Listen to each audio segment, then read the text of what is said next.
Chapter 1. Jill was already late for the briefing when she somehow managed to drop her keys into her cup of coffee on the way out the door. There was a muted ting as they hit the bottom, and she paused in mid-stride, staring in disbelief at the steaming ceramic mug. The thick stack of files she carried under her arm slid smoothly to the floor, paper clips and sticky notes scattered across the tan carpeting. Ah, shit! She checked her watch and turned back towards the kitchen, cup in hand. Wesker had called the meeting for 1900 sharp, which meant she had been about 9 minutes to make the 10-minute drive, find parking, and get her butt into a chair. The first full disclosure meeting since the stars had gotten the case. Hell, the first real meeting since she'd made the raccoon transfer, and she was going to be late. Figures.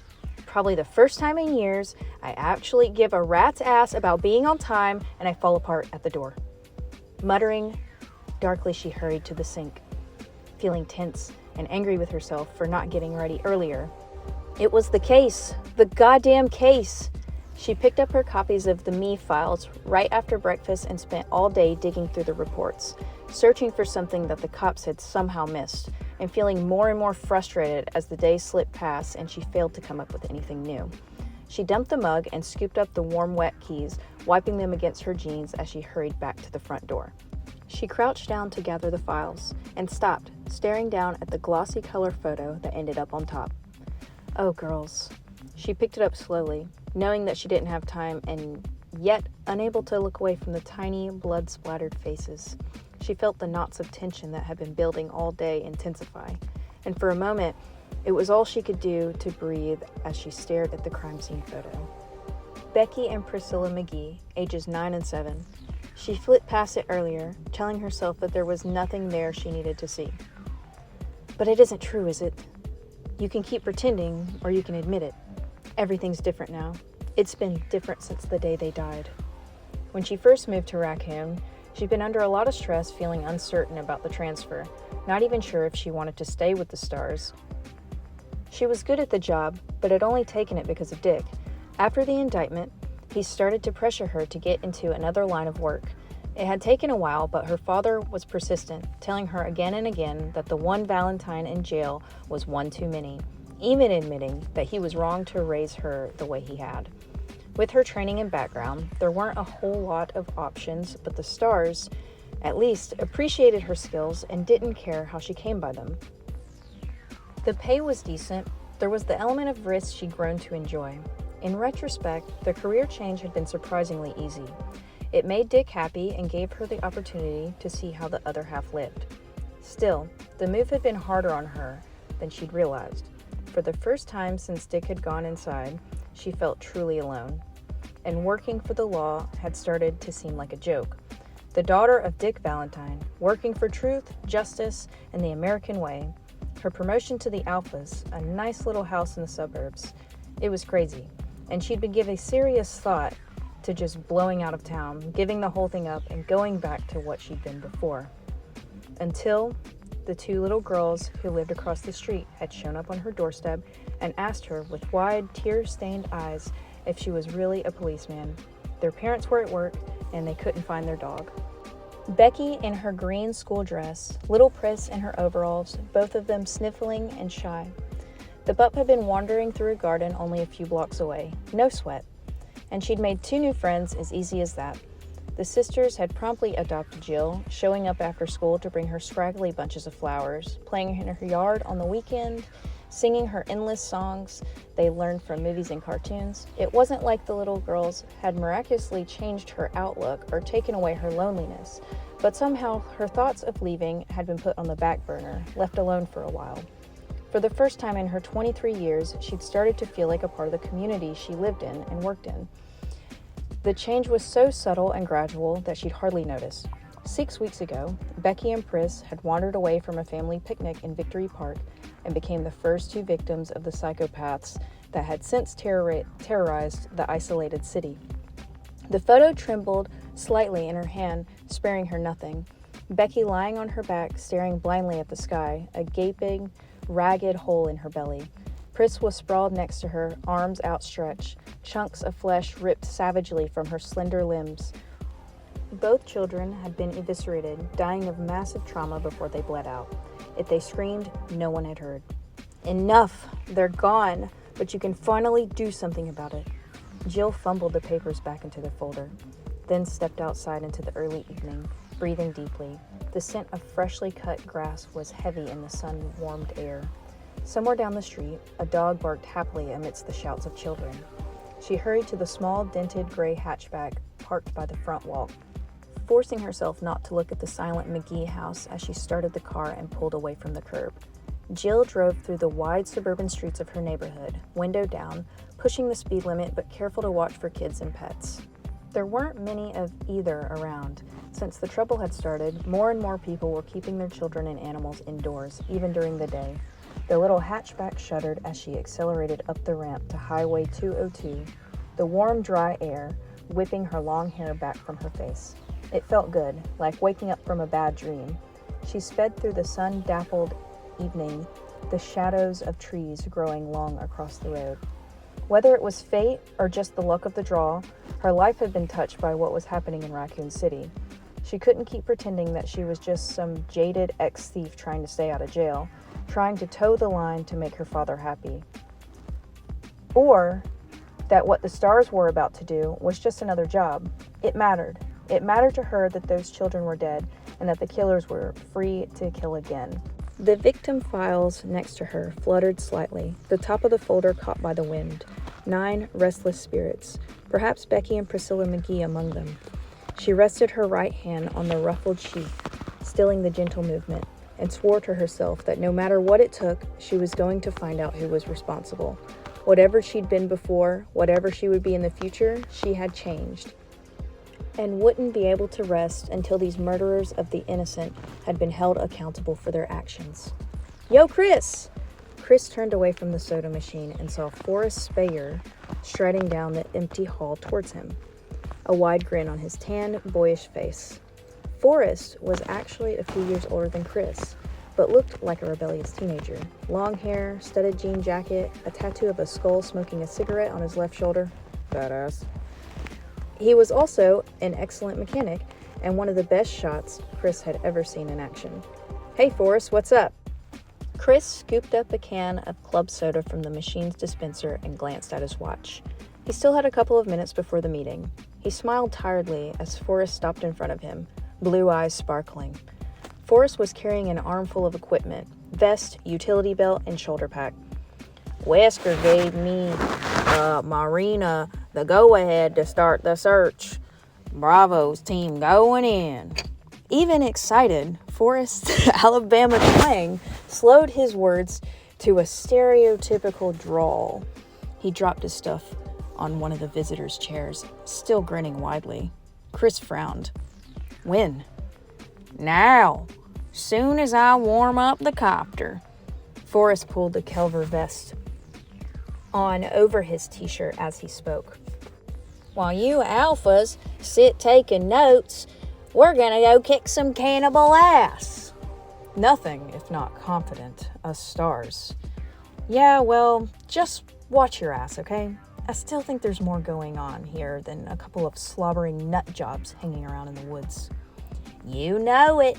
Forrest pushed his hair back and grabbed his utility belt, obviously already focused on the mission. Chris thought about saying more, but decided against it. For all his bravado, Forrest was a professional. He didn't need to be told to be careful. "You sure about that, Chris? You think Billy was careful enough?" Sighing inwardly, Chris slapped Forrest's shoulder lightly and headed for the ops through the doorway of the small upstairs waiting room and down the hall. He was surprised that Wesker was sending the teams in separately.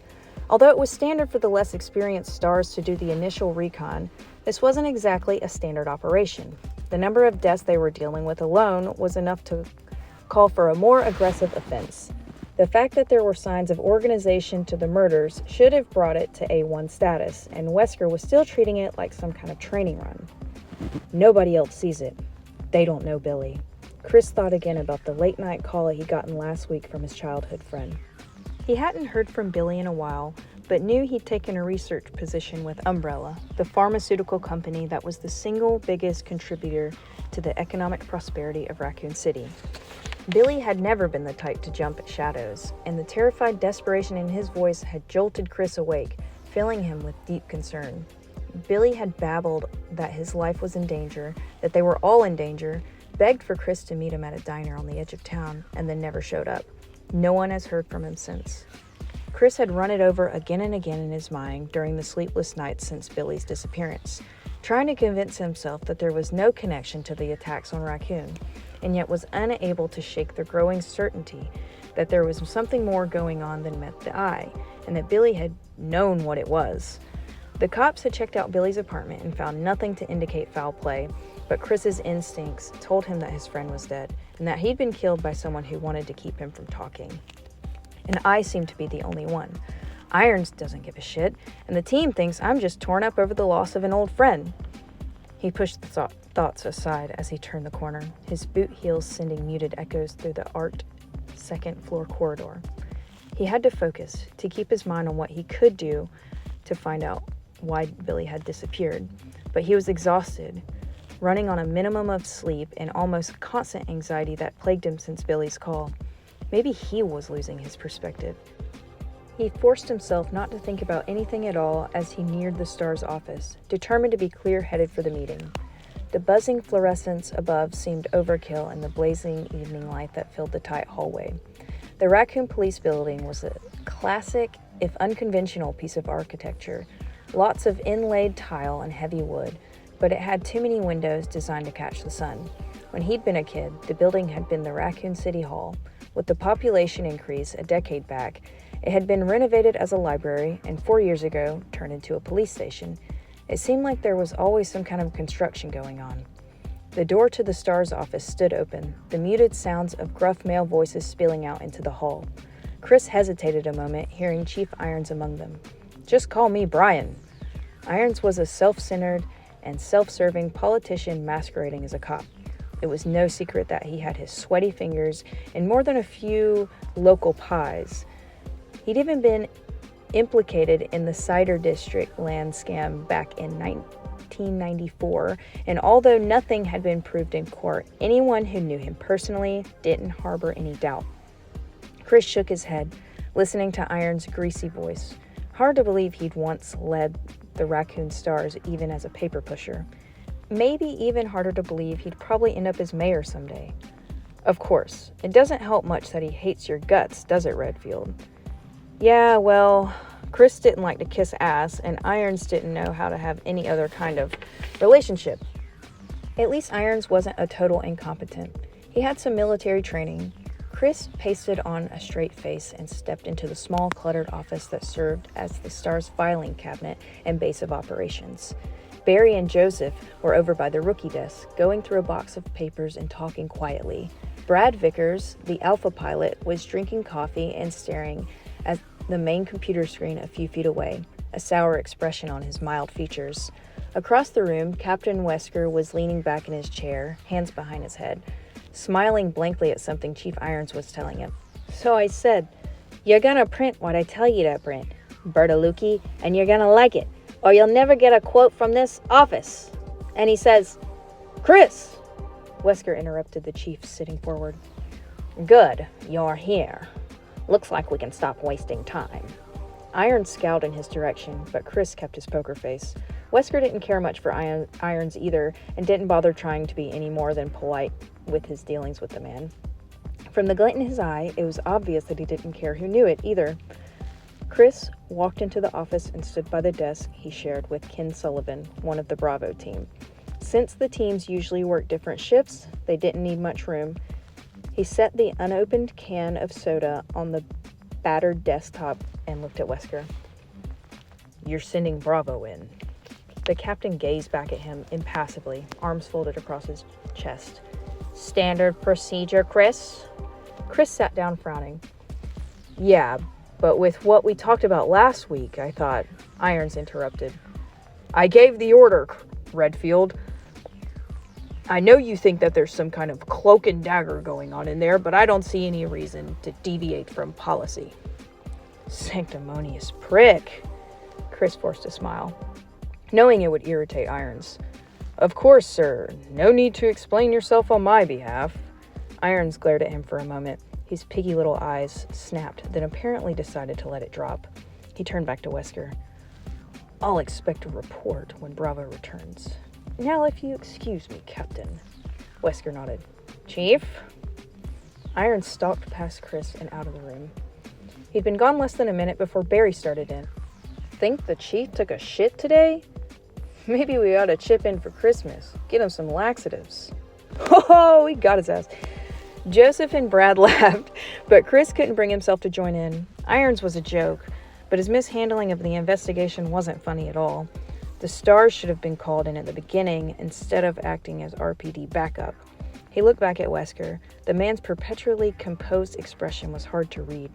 Wesker had taken over the Raccoon Stars only a few months ago, transferred by the home office in New York, and Chris still didn't have any real insight into his character. The new captain seemed to be everything he was reputed to be. Smooth, professional, cool, but there was a kind of distance to him, a sense that he was often far removed from what was going on. Wesker sighed and stood up. Sorry, Chris. I know you wanted things to go different, but Irons didn't put a whole lot of stock into your misgivings. Chris nodded. Wesker could make recommendations, but Irons was the only one who could upgrade a mission status. Not your fault. Barry walked toward them, scruffing at his short reddish beard with one giant fist. Barry Burton was only 6 feet tall, but built like a truck. Honk, honk. His only passion outside of his family and his weapon collection was weightlifting, and it showed.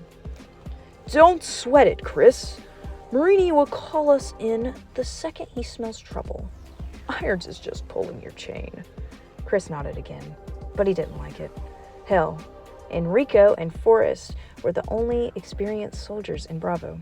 Ken Sullivan was a good scout and a brilliant chemist, but in spite of his STARS training, he couldn't shoot the broadside of a damn barn. Richard Aiken was a top-rate communications expert, but he lacked field experience.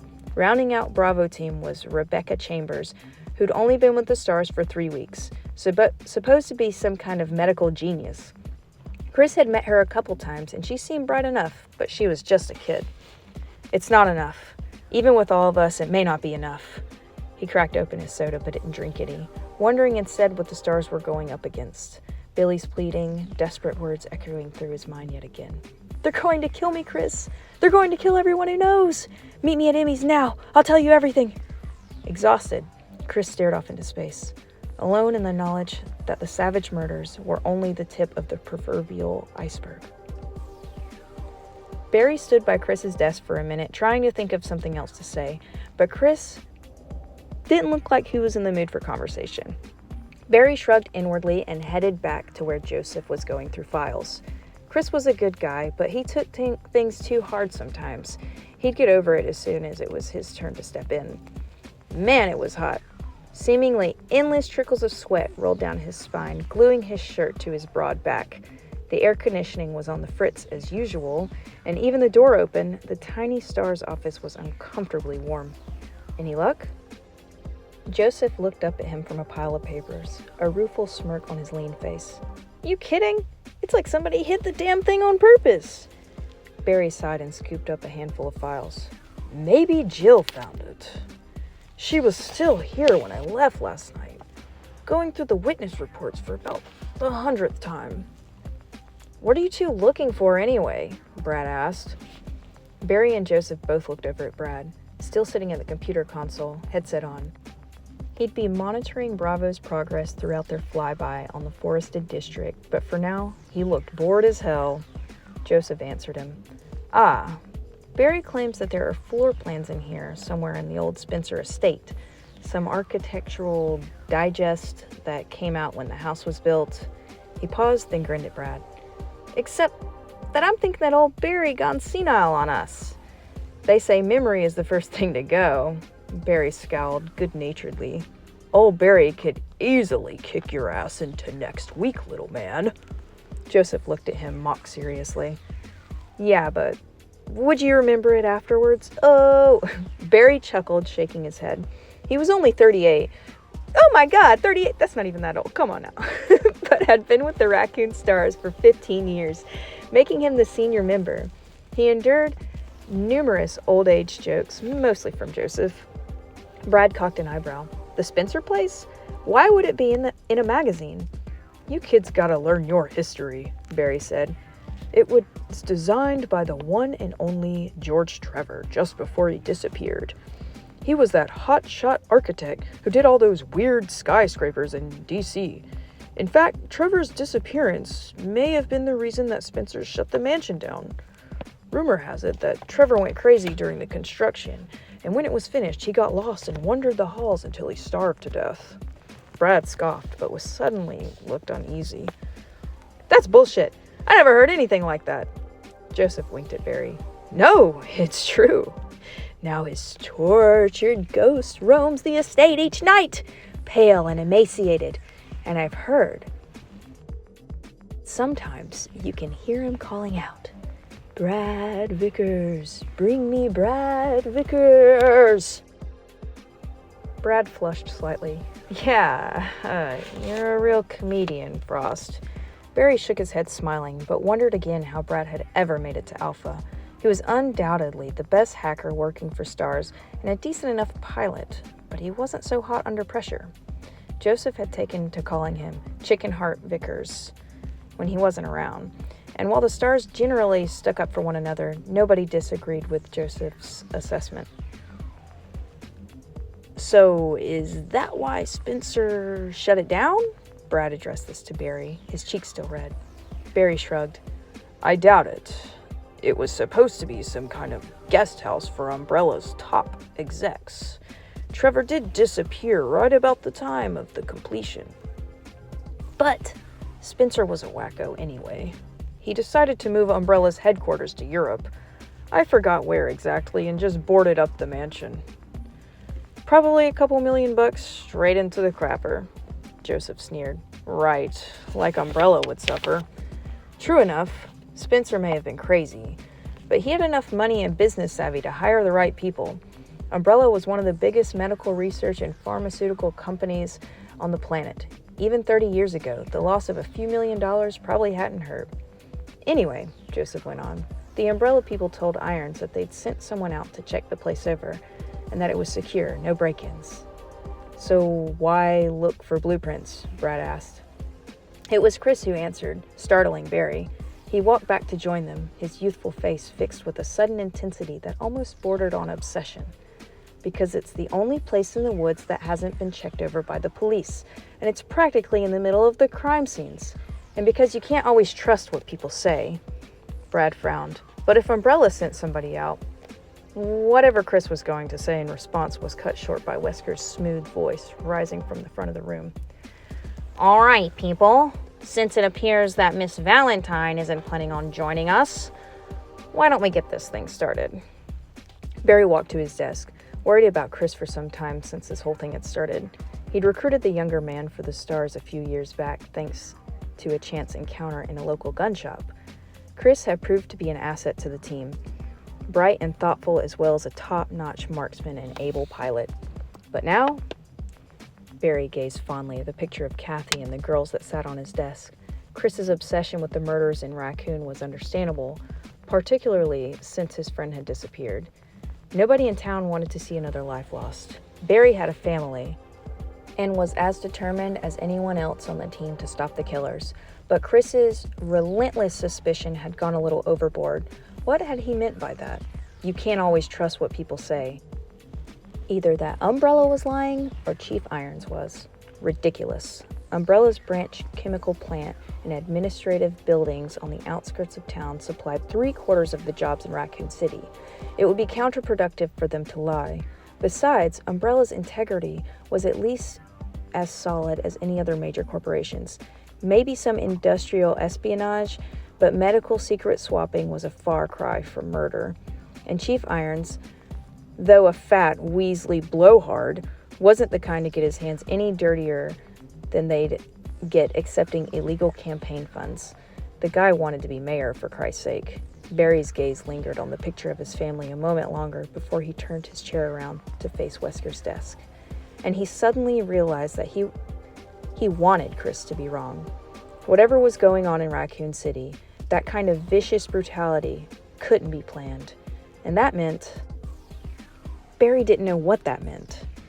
He sighed and waited for the meeting to begin.